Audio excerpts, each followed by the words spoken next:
đem tình yêu đến mọi miền quê. Những cánh sông kiếp truyền thống cha anh trưởng thành theo năm tháng. Những cánh sông vượt mọi phong ba đã bay cao bay xa bằng tình yêu thiên tha. Bài ca cánh sông là bài ca trí tuệ tràn tăng sức sống.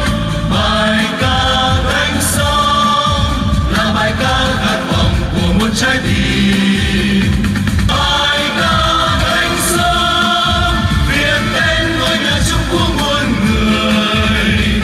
Bài ca cánh sông là bài ca viết tên mến yêu. Bài ca cánh sông là bài ca trí tuệ tràn tăng sức sống. Bài ca cánh sông là bài ca khát vọng của muôn trái tim.